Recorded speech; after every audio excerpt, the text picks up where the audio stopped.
start out by thanking Echo Interpretation Services, ASL Interpretation from Echo, sorry, for being with us tonight to provide interpretation. If you do need interpretation, uh, you can to view the interpretation, sorry, make sure your viewing screen is set to gallery view. Okay, and now for the introduction of our distinguished panelists. First, I have Karina Cordona. Karina, welcome. Karina is a community activist, educator, mobility researcher, and artist. She arrived in Canada as a child refugee and acquired a spinal cord injury in her teens. Having lived with a disability for 25 years, Karina shares her life experiences to help build understanding towards an inclusive society.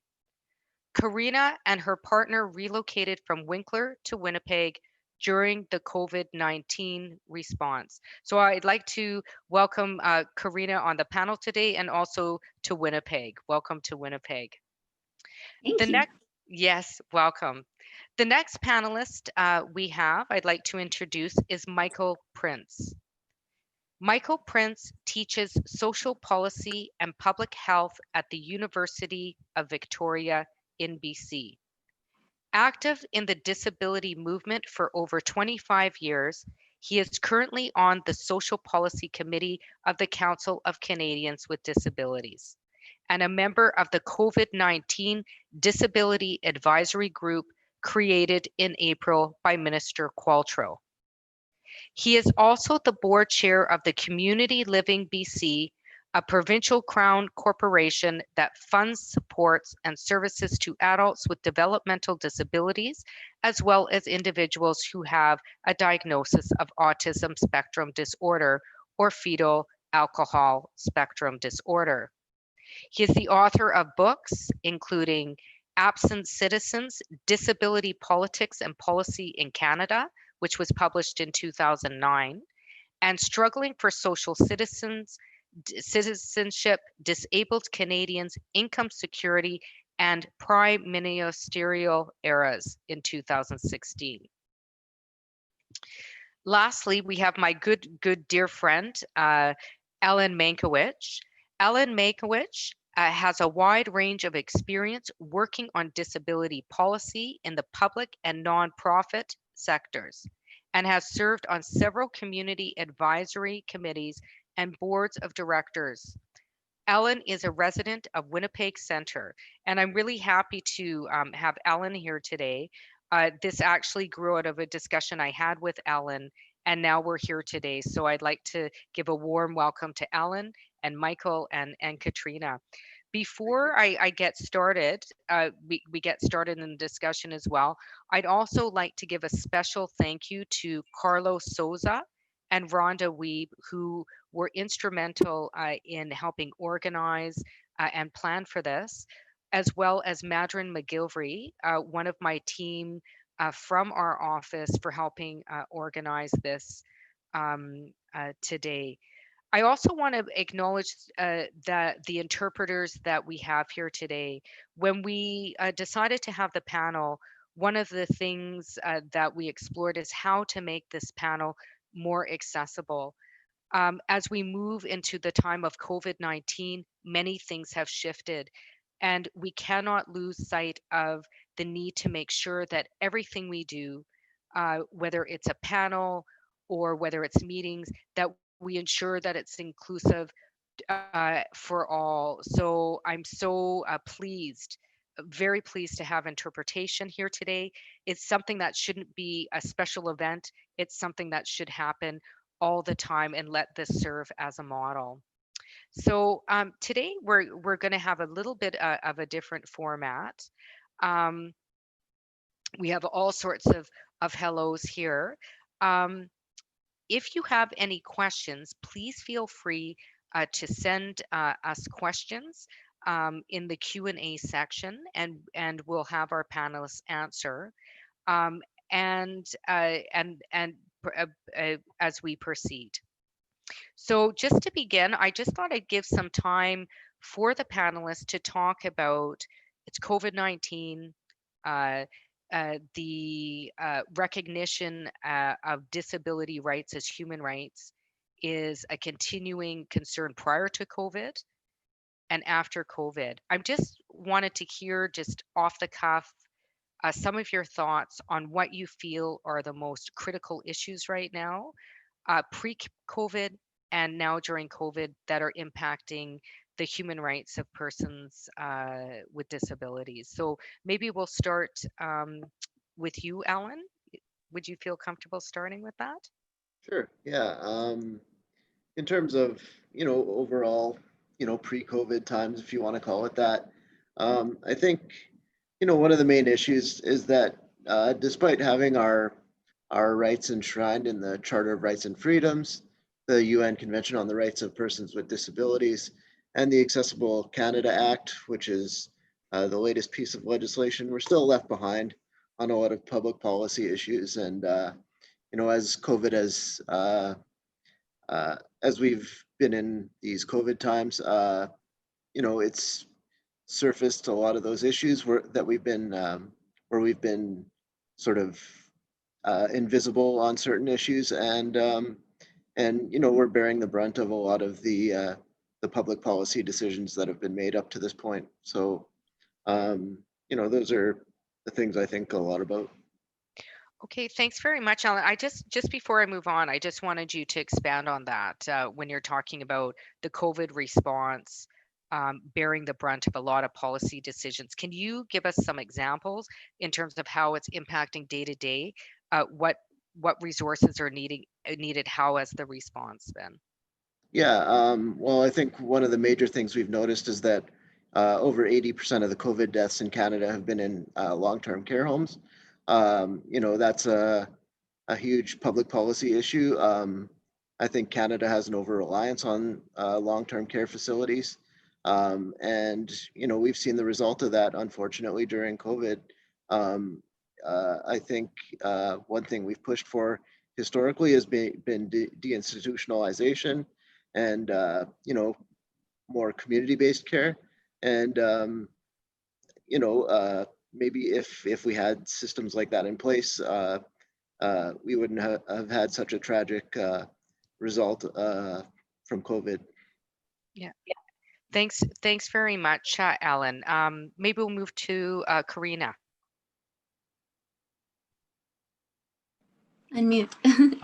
Yeah, I agree with Alan. I mean, there's we see it on the news, but I think in our own households and in our own social networks, our families, we see that kind of in a microcosm a little bit more, the way it comes together in day-to-day life. And so, for example, when we were surrounded, when we were still living in Winkler, by people who were struggling with their health, with their partner's health, who are in kind of the highest risk categories, needing to go around doing their own transportation to the city to acquire the healthcare that they needed, putting themselves at higher risk, leaving and entering these spaces that were already risky, at their own cost, with their, expecting personal protective equipment for them to come arrive with that.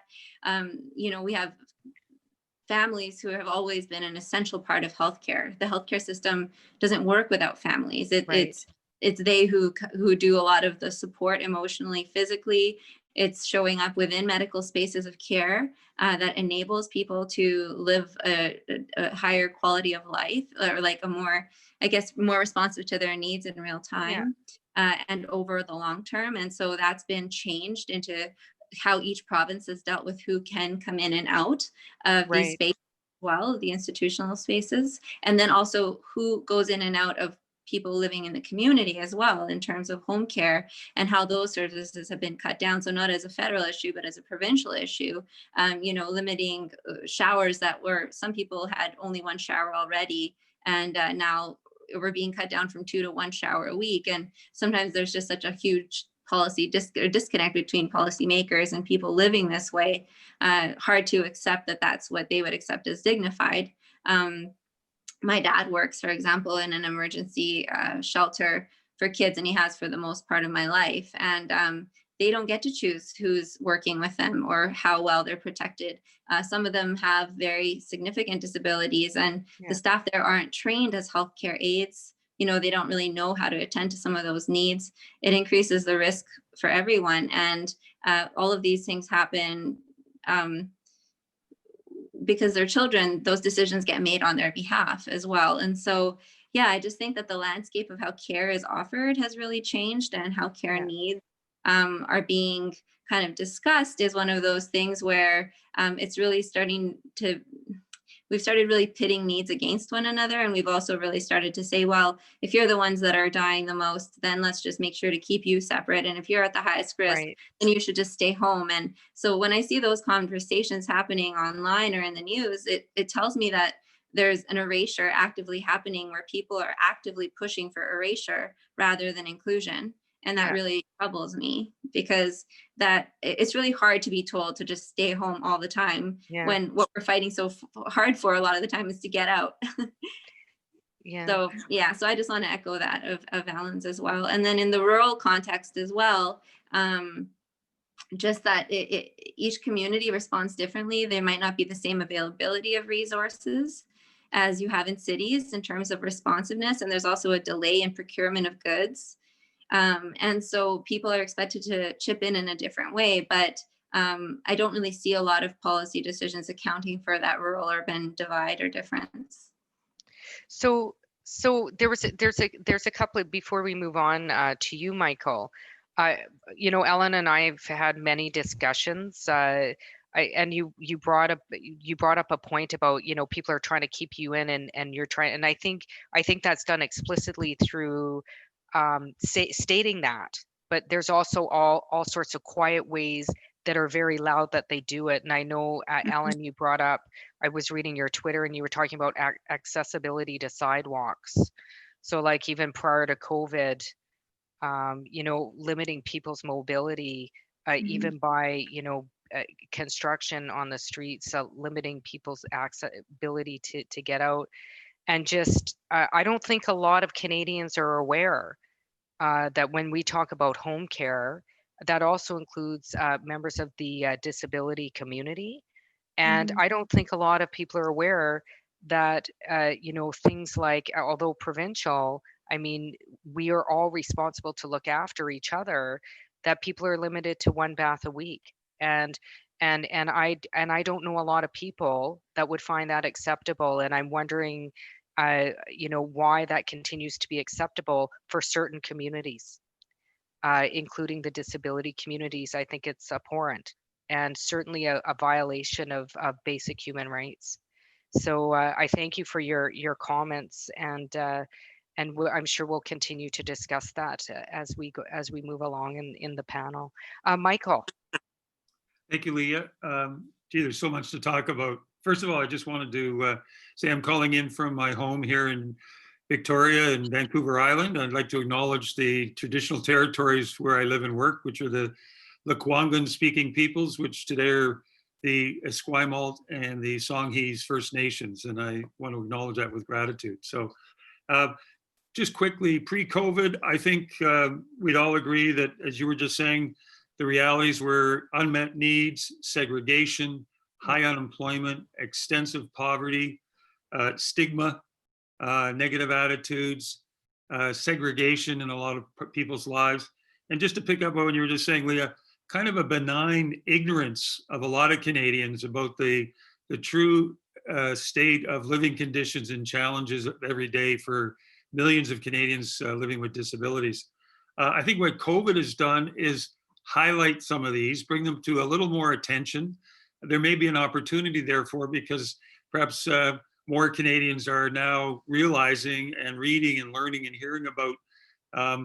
But I still hear much of the debate going on is around workers, employers, seniors, students, now that we're talking and thinking about return to schools in September in the elementary and secondary school system.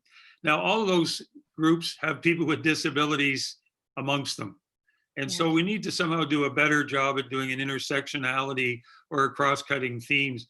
But it's as if when we did finally get around to talking about people with disabilities, it was months into the response. It was a very minimalist kind of response, and not just by the government of Canada. Most provinces, I must say, except for on the healthcare side, by and large, on the area of income support, Manitoba, a one-time $200 payment for people with disabilities. In my own province, $300 a month for 5 months. It's perhaps the strongest response by a provincial government, but pretty well 6 or 7 of the other provinces have done absolutely nothing in addressing the extra costs and burdens and challenges experienced every day by people with disabilities on the income side and the finance side. And so there really is, I think, to echo what both Karina and Alan were saying, the response is, I think, reemphasized a world of discrimination, disappointments, and disconnections. And I hope, town halls like this, I want to thank you, Leah, for doing this, because I think we need to continue to talk, raise the awareness, keep the debate. I think there's an opportunity in this minority parliament. Yeah, I agree. To move the issues forward. So although there's a lot to be discouraged about, I think we're all in this because we still hold on to some cherished values around justice and equality and dignity. And we look for those opportunities. And I think we sense that there's something about to happen, perhaps. Yes, I'm certainly hoping for that. And I've spoken with Alan. I always defer to Alan because he's a really close friend of mine. But so I don't mean to put you on the spot every 2 minutes, Alan. But that in the House of Commons, there's virtually, if almost no individuals that represent the disability community. And I think representation matters. And I think we need representation in the House of Commons 100%. And it's not there. And we critically need it because it gives voice. I know a lot of people spoke to me about that as an Indigenous person and talking about representation mattering. And now that I'm there, I'm realizing just how much it really does matter. So so thank you very much for your comments. So in light of this, I mean, we've talked about home care. I just wanted, before we started, I just wanted to, and not that all the comments aren't important, but they kind of come and go, and I'm not very good with technology, but I thought this was a very thoughtful one. Val Serbi said, I think that folks who are subject to the limited home care are those who often don't have others to advocate for them. It definitely is not acceptable, and I would classify it as more on the abuse scale as opposed to the neglect scale. I have 2 boys in supported living and I'm constantly advocating for them, and yet their homes are probably luxurious compared to the condition that others live in.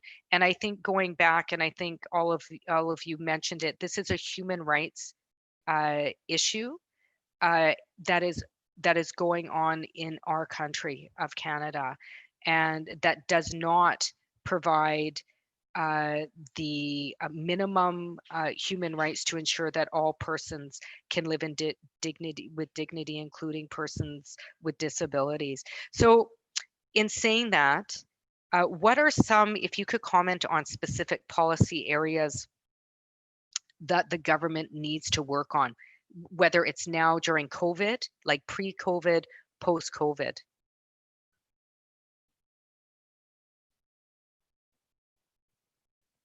Any of you, can I open it up, or I might have to put you on the hot seat? Did anybody want to comment on that? Just specific policy areas you think that the government should work on. Oh, Alan? Yeah, I can start off. Going back to home care, in Manitoba, if you need more than 56 hours a week of home care, they try to panel you for a long-term care facility. So, instead of maybe enhancing their support for people to continue to stay in their homes, they'll try to put you in a long-term care facility. And we've seen what happens to people in long-term care facilities in Canada, generally and specifically during COVID times or pandemic times. So that's a glaring public policy issue. And we might look at it as a provincial issue, but home care transfers do come from the federal government, I do believe. I think the federal government could play a role in attaching strings to that funding, or simply directing some of the health transfers that are going to support long-term care facilities. Why not, stipulate that a higher percentage of that kind of funding needs to be redirected into home care. That's one of many issues. Housing's always a huge issue. I used to work at a resource center for people with disabilities, and one of the top calls we would get is, people struggling to find accessible, affordable housing, not just in the private market, but in terms of social housing as well. There's a serious lack of housing available for folks, and the thing about these issues is that they're solvable. We're not trying to like send someone to Mars or something. Like, these are public policy issues. These are these are issues we can easily solve if the will's there, but it never seems to be there for some reason. 100%. 100%. Karina? Yeah, I mean, I guess I'll continue to echo Alan as I speak after him, but with the home care piece too, like here in Manitoba, when that policy change happened for COVID-19, and they just said the only people that were going to get these baths essentially were people who had no support. So like the mother that just wrote, if there's a mother or someone there that they can perceive to do the work, or there's another adult in the home, that was assumed to be the person that could do that for you.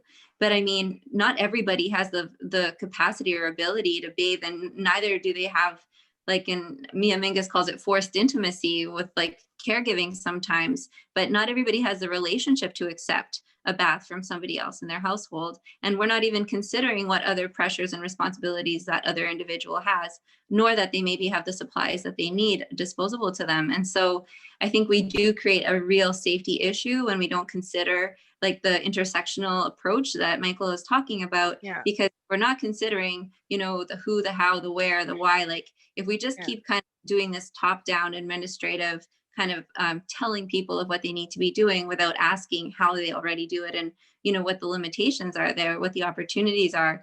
Like this is why I think something like this is helpful, where you get a little bit more consultation and insight into the background and the real, like the lived realities of what happens inside of homes when people are required to stay home. And as well, kind of like what are the effects that come with that, because there are mental health challenges, there's like the stress for money for sure. Like for me, a year ago, I applied for CPP after a series of, it's been declining difficulties over 10 years. But because I have always tried to try to stay employed, try to be in school, try to stay employed, try to be in school, things have to get so bad before you can apply and know that you'll get something, because you pretty much have to desperately show that if it's not for this, you might just completely fall through the cracks. And I wonder to myself, somebody who would have been in a situation like mine a year ago, where like, and by the way, like my monthly income is $741 a month. It went down $5 a month this year, and I actually don't know why. And the range is like $400 to $1,300 a year for CPP. So when they're offering this $600 one-time payment, I mean, like people are, luckily I have a partner and we make things work, but that really does put a strain on people. And when you have to go to multiple windows and multiple people to prove that you're disabled, well, this makes it especially hard, where if you're supposed to be eligible for the disability tax credit, this involves like seeing doctors. This involves a long process of a lot of forms being filled out, and not necessarily that you can do them on your own. And so there's just very little consideration for the incredible pressure and the additional work involved behind the scenes. And when you don't kind of take, when you don't do the statistical analysis involved to cross-reference, we often just see like this many women with disability, this many men with disability, people in this age category with disability, but we don't really look at how there's those compounding factors. Like when I was doing research for my thesis and looking at where was the highest growing rate of spinal cord injury, it was actually amongst elderly Indigenous women, and that also speaks to another vulnerability in terms of who's living at home. And common sources of that were something like falling down the stairs. you Yeah. know, to be unaccompanied. And then like this is kind of those very like very, I guess they're Yeah. very particular situations, but when we don't put those together and then think, how is she getting her groceries now, you know? Yeah. And are we checking to make sure that there's someone? Does everybody know like who their neighbors are, and are they checking in on them? And so there's just there's a big ask without asking. Like there's a lot of assumptions about who's going to be able to take up these programs and access the supports available, most of which are online. Not in our community here, like internet access is huge at libraries, and when libraries close, and especially youth don't have that access, that's a big Yeah. deal. I have friends who are school teachers here, and like at Daniel McIntyre Collegiate Institute, for example, and she works with EAL students, over 90 of them. And the communication coming down around COVID is very confusing for the families involved. Sometimes a 1-bedroom apartment for a family, you know, trying to live in those situations. Students with disabilities, how are they getting the extra supports that they need?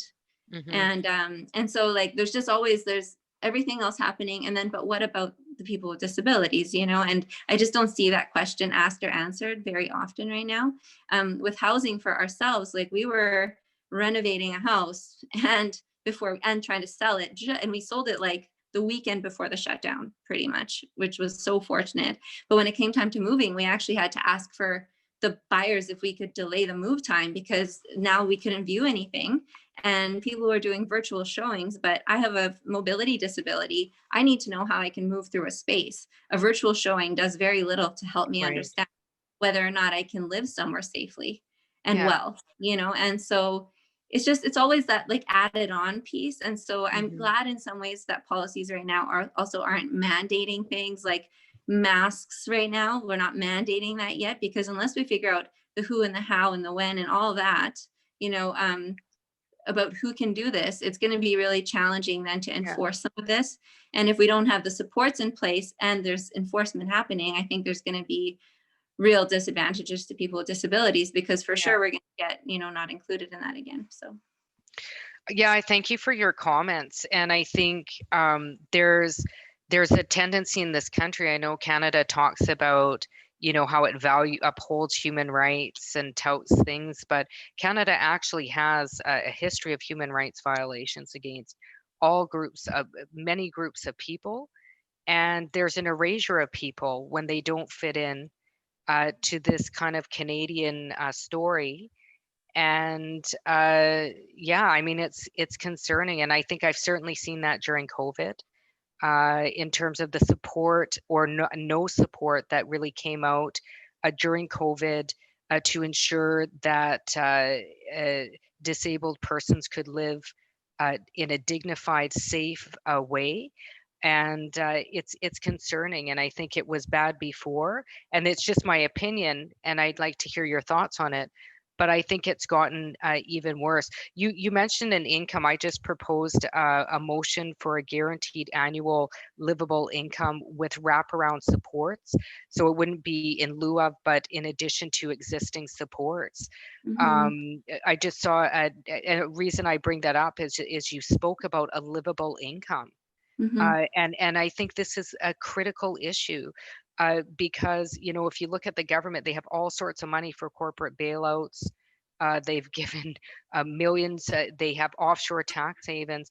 It's time that everybody had a livable income with the inclusion of existing federal programs and supports and future federal programs and supports. There is no reason why people shouldn't have minimum human rights in this country. So I appreciate your comments about that. I just want to read, and it's a Nebi recap.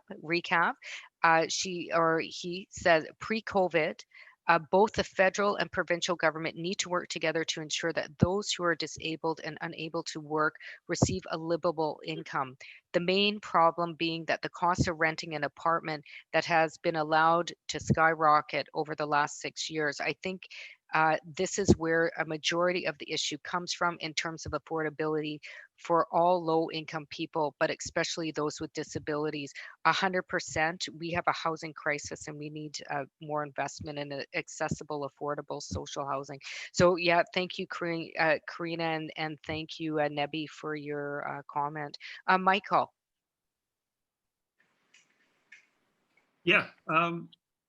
Yeah, I think there's real opportunity going forward. If I just build on the discussion around home care and long-term care facilities, um, when we saw the Canadian Armed Forces being dispatched to care facilities in Quebec, at the request of the government of Quebec and the premier, that to me was that to me is a story that when we look back in 10 or 20 or 50 years, that's like the canary in the mine shaft. That's really telling me the structural collapse. And in a way, quite frankly, it took that to really, I think, draw it to a lot of people's attention. The combination of ageism and ableism intersecting in this country with a legacy of services that have not been funded by or under the Canada Health Act. And I think that's one of the takeaways. And I think a lot of Canadians in most provinces would look to some stronger federal leadership on this. I would hope that you and your colleagues in the House of Commons will have an opportunity this fall and winter to, in the appropriate standing committees and all that stuff, talk about the future of the Canada Health Act and what should be included under it and what kind of funding. And so one of the reasons for the disgraceful state of home care and long-term care facilities in this country is that there really hasn't been much of a federal or national role in this area. Yeah. This has historically been seen as social services and under a historical welfare model approach, which, it overlaps healthcare, of course, and social services and personal supports and all. But it's one of those things where we now know there's been a fundamental policy failure, a structural policy gap at the national level. And I know there'll be premiers and there'll be some people who say, stay out of our jurisdiction, just send us the money, we'll do it. Right. Well, I don't think that's good enough. I think in part we need, you talk about representation. I think nothing about us without us. 100%. This has to be an area where seniors groups, families groups, women's groups, Indigenous groups, disability groups, a broad coalition have to insist or demand as a right that they be part of the conversation and the policy development going forward. It's about money, yes, it's about standards, but it's about people's voices, genuinely the ordinary voices of Canadians being heard and listened to. And so when we move forward, we have a real chance to transform those sad old systems we have, Leah, right now. So that I 100% agree. I think, Karina, you mentioned it, and Michael, decisions are made in the absence of the voices of the people impacted. And that's something that needs to change. I'm happy to announce I'm back on the HUMA committee. And I would be really excited to explore pushing this as a study in committee. I think it's a critical study. And I think, certainly we've seen in during COVID, there's been a lot of mention about long-term care homes. And I'm glad that we're discussing that, because I think it's a critical topic. For example, and you're talking about the Canada Health Act, that we need to make sure that healthcare is equal access to healthcare and services are provided to all individuals, and that is not happening. Which brings me to a comment from Nora. She said, "Hello, Ms. Kazan. Often Indigenous persons with disabilities living on reserves do not get the same access to services as other persons with disabilities for various policy reasons. I have not seen anything in the news about specific barriers for Indigenous persons with disabilities in terms of COVID. In terms of in terms of the COVID response, were there any specific issues not yet addressed by the government that we should be shedding light on tonight? Thanks for, okay. So thank you so much for your question. That's a really great question. And that's absolutely true. I'm an educator by training, and even the school that I worked in at the time was not fully accessible. Whether it's infrastructure, I mean, the disparities and the funding on reserves is different, and that's a reality. And it certainly sees there's all sorts of human rights violations, but certainly there's a very blatant violation against persons with disabilities, 100%. In saying that, are there specific, she's asking, are there specific issues not yet addressed by the government that we should be shedding light on tonight?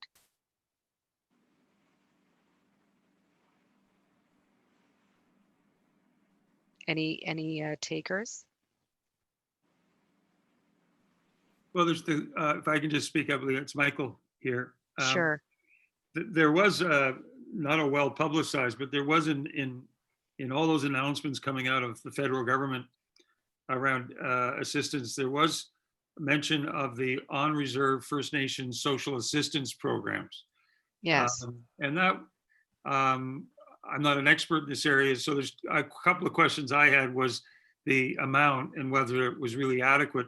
The other question was whether, how was it actually getting flowed out to, whether it was band councils or administrators or tribal councils, the mechanics. Again, that would be really interesting to know, and follow up. Are people on reserves actually getting the money?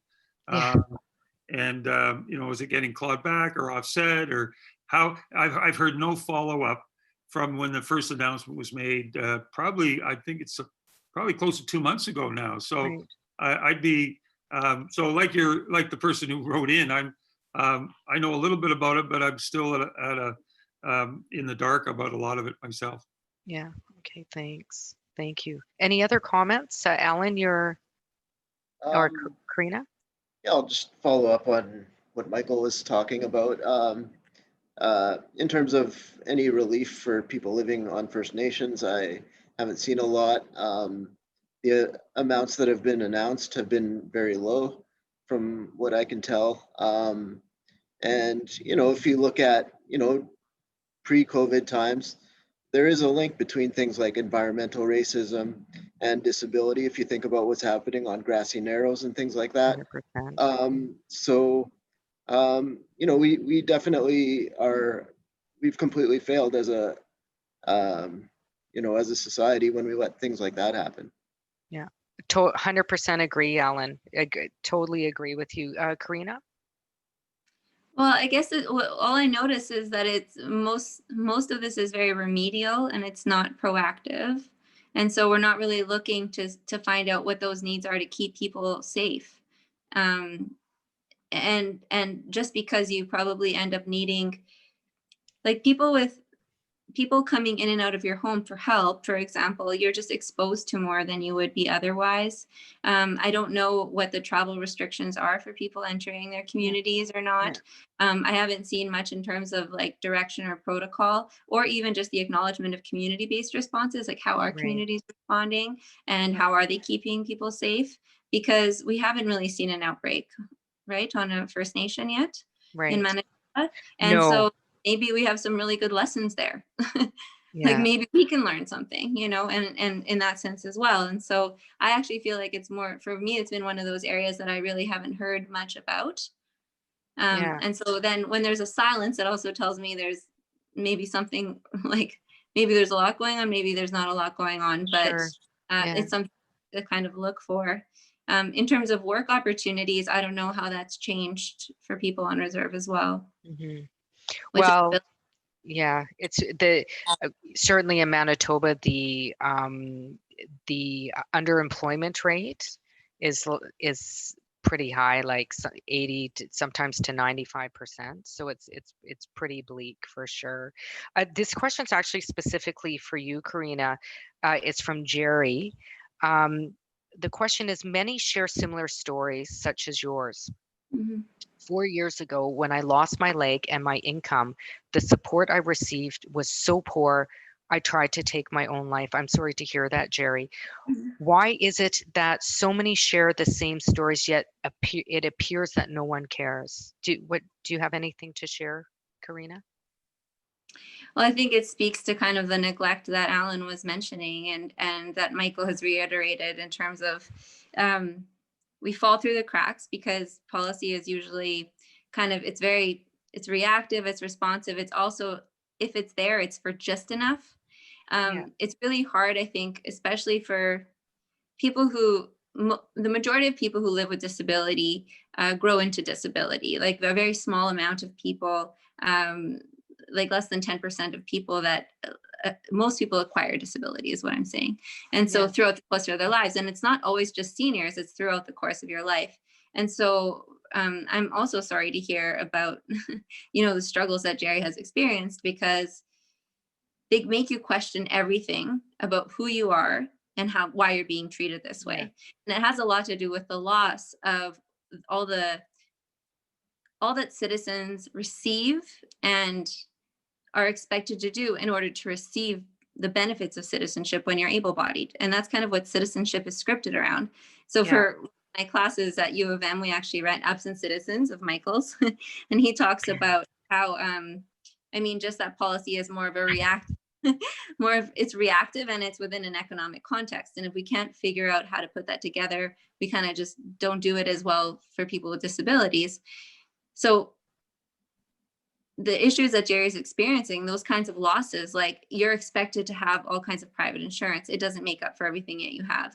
Your body is supposed to be to produce labor so that you can have income, so that you can have housing. So it's a meritocracy. Like we live in this society that it all assumes that it's if you try hard enough, and that if you're a good citizen, that you'll achieve these things. And what's really hard about disablement and that process of disablement, or that sudden event that might lead to that, and for me, like the number of friends that have written me this year that where they've acquired a disability, a chronic illness for their children, even, it's so many. And I think sometimes we don't think about it as like such a fundamental aspect of living. Like 1 in 5 people live with disability. Like it's just part of life. But we've had the segregation that we're talking about with institutions that kind of keep the problem over there, and only needs to be solved within those walls. And it doesn't have to be everybody else's difficulty. And so as people with disabilities, it's really hard to gain the visibility within policy spheres to come together as groups. Like under the Harper government, there was a huge cut to funding for disability rights and advocacy groups across Canada.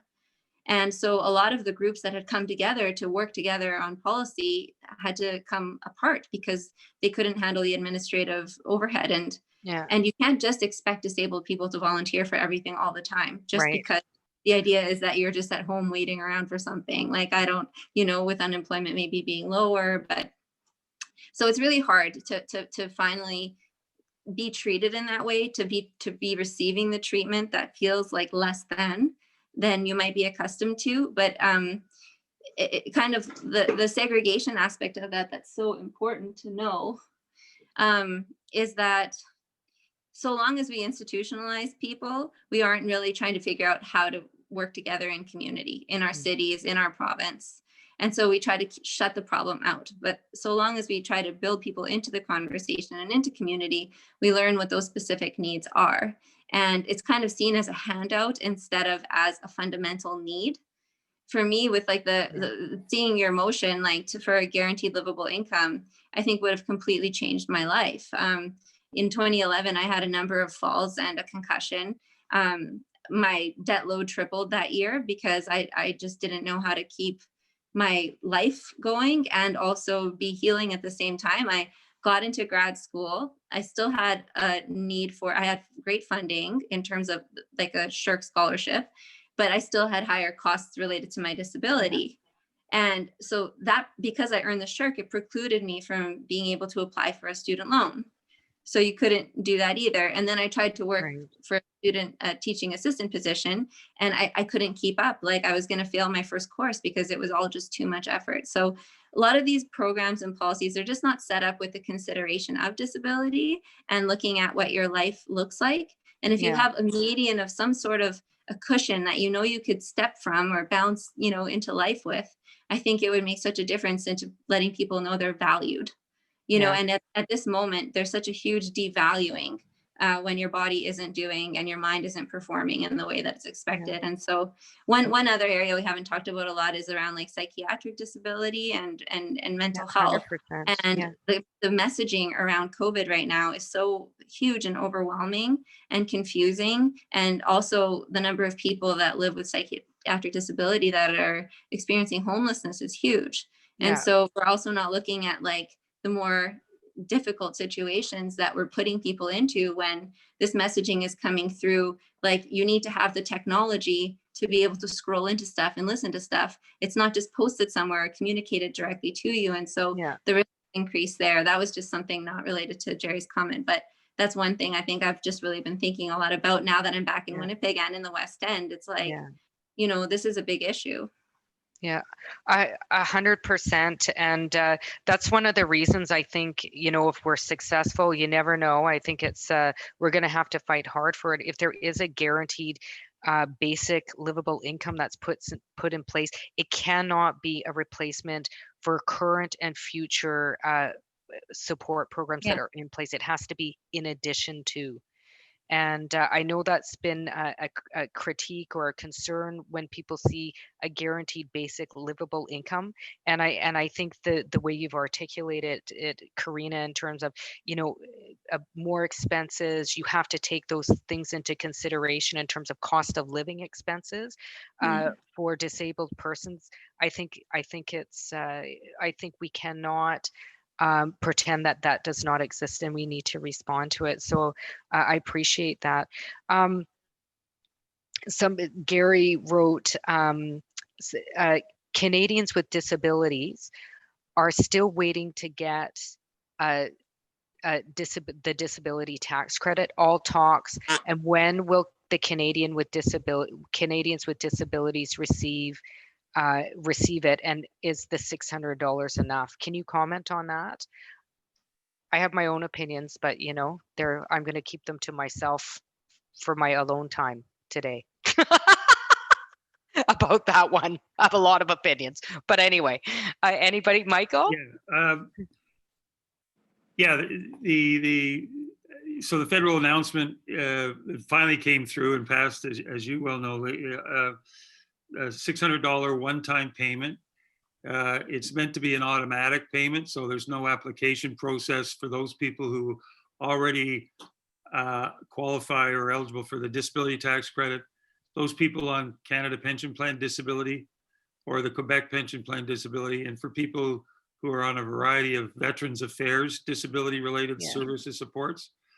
The Government of Canada estimates that to be around 1.7 million people. I actually think it's a bit higher myself when I look at the caseloads, but we'll see what happens. The challenge will be, and this is a teachable moment or a learnable moment here. The challenge is that $600 will flow through several different systems. They don't talk to each other very well. Some of them are very old, clunky data and administrative systems, like in Veterans Affairs, where we lack good identifiers for Canadian citizens.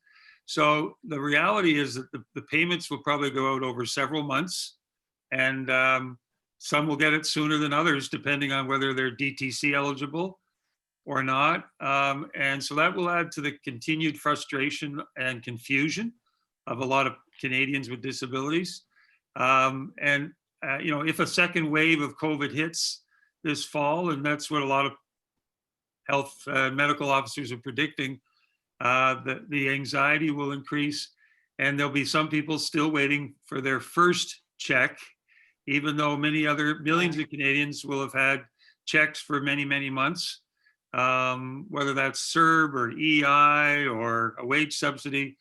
And so this will continue to add to the sense of devaluing and, you know, the last group getting the least amount. So I hate to be pessimistic or depressing about this, but the money will come, but it will not come by Labor Day. It will not come all to 1.5 or 2 million Canadians with disabilities all at one magical day of the month. So that tells us the need for fundamental change in the way we deliver income support to Canadians with disabilities in this country. And I hear what you say, Leah, and I support it. I don't think we need to scrap programs that we have. We need to modernize, certainly have a deep rethink of things like disability tax credit. But there's a reason why we have veterans disability benefits. There's a reason we have workers' compensation. 100%. There's a reason for each of these.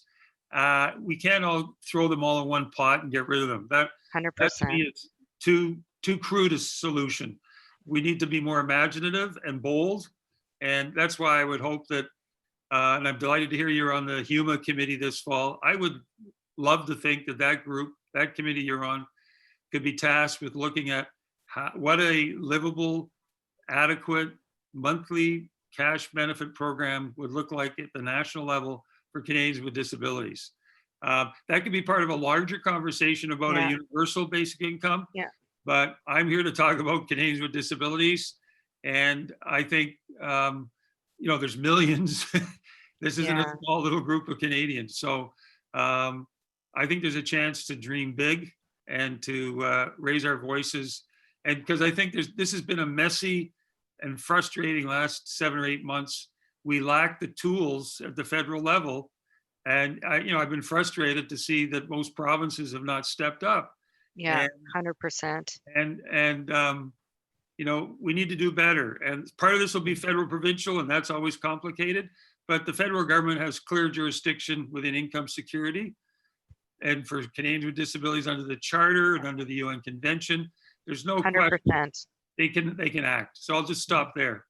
So I want to thank you for that, Michael. I think this whole jurisdictional banter, and certainly something that I find myself saying a lot, trying to advocate for Winnipeg Centre, is that people should not be caught, especially when we're dealing with human rights matter, in jurisdictional banter. Like, that is not acceptable. The federal government has power, and they have the power to act.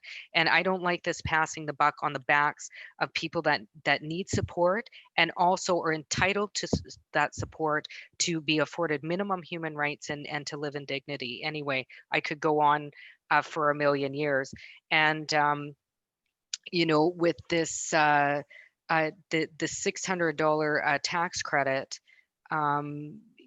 we know, just a side comment, you're saying might not come to the fall. I've seen this during COVID, if they want to bail out big corporations and provide them with subsidy, the money goes out the door. They gave the We Charity $43 million that happened immediately. So why are disabled persons having to wait for a measly $600?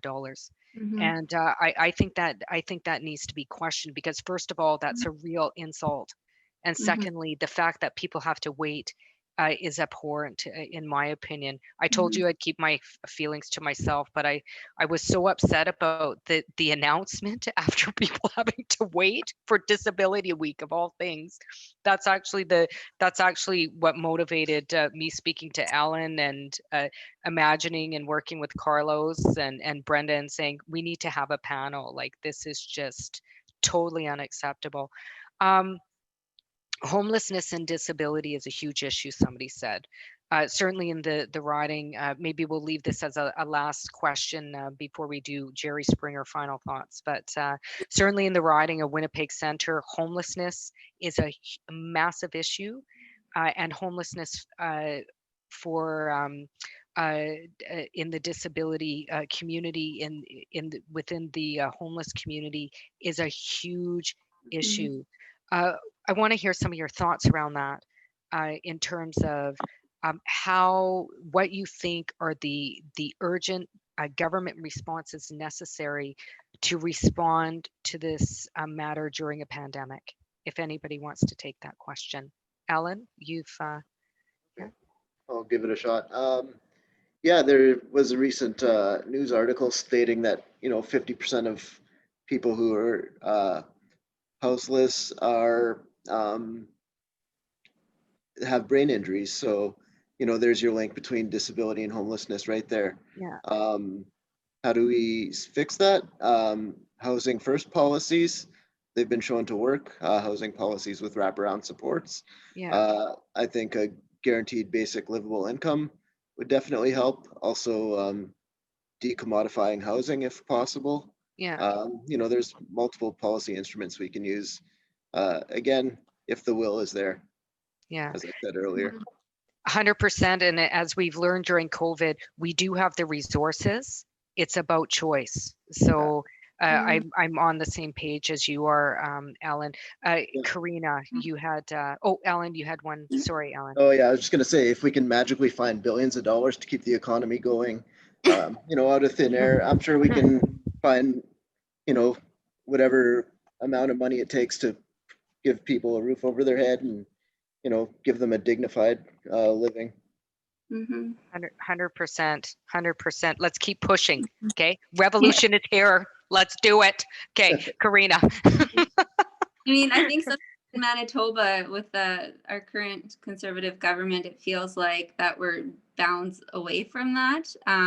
In terms of, I guess the way I envision it is more of like a care-based economy, something where we really do take these things into consideration, where we prioritize these needs. We don't think of them as somehow like disruptive to or like against the systems that we have in place, but rather just ensuring that all humans have rights, like you're saying, and that we're honoring those. But I do think right now we're kind of more in that phase of what as well in terms of urgent needs is like a harm reduction approach. Yeah. Where we're just needing to make sure that we're, reducing harm as best we can. Overdoses are increasing right now. Safety is like a paramount in that sense. Housing insecurity is huge. Like a rent, just preventing evictions isn't enough, and that's coming to an end that I understand anyway, because it's the economic piece isn't figured out yet. So how can we assume that people's housing security has somehow increased? And if their home care is still not full blast again, then how can we assume they have what they need at home? So a lot of people with disabilities, like your only option, if you can't find safe, affordable housing in the community is to be paneled for long-term care, as well as what Alan was saying around the 56 hours. And that's the highest risk place right now. And so some of the highest risk places. And so it's just, there's like no good option, it's kind of just what's the best we can come up with. And let's make sure that that's very clear. And then let's look at those long-term options where they're proven, like Housing First is proven to save money everywhere and to improve people's quality of life and just their longevity overall, their health overall. So around that, I think the harm reduction, I'm really appreciating hearing Manitoba Harm Reduction Network on the radio very often right now, kind of with those constant reminders of what do we do, especially when it comes to interfacing with police. Like we've had so much discussion now in the last 2 months worldwide around what it means, law enforcement in our lives. And even just ensuring that we're considering disability and law enforcement, because we don't see it a lot in the news. And yet that's really what we're talking about a lot of the time is mental health, disability, and law enforcement. We don't even have buttons that say, I'm deaf, I can't hear you. Hey, let me know about putting my hands up. Like we don't have the most basic measures in place here in to protect people with disabilities from dangerous encounters with law enforcement. And yet so many youth involved in the childcare system, experience FAS and other conditions that make that decision making and processing really difficult. And so I think across the lifespan, like from children right through seniors right now, there's compounding effects to disability and health. And if nothing else, we need to just look at that perspective, like the kind of the health matters and the rights and dignity aspect of it. So thank you very much. I think we've come to an end. I want to thank you for your input, for your knowledge. I do think representation matters. Somebody said, is the NDP recruiting people, disabled people to run? I'm not sure if we have a specific plan, but I have asked Alan. So if you see Alan around the city of Winnipeg, tell him to run for something. Anyway, I've been bugging Alan. I've been after Alan to run. So I don't know about anybody else, but I've been bugging Alan to run. So I want to thank our distinguished panelists today. I'm looking forward to working with you. I learned so much. Today. And, let's keep lifting up and building the movement on for disability rights as human rights, especially during this time. Now is the time. Let's keep the pressure on for government to act to ensure human rights and dignity for the disability community. So special thanks to you, Karina, Alan, Michael, I'd also again like to thank Carlos and Brenda for assisting in organizing ASL interpretation from ECHO, ECHO ASL interpretation. And thank you all for joining us here today. Let's move in a way together that ensures that we can all sit in dignity in a circle together. Thank you, everybody. Take care. Have a good night.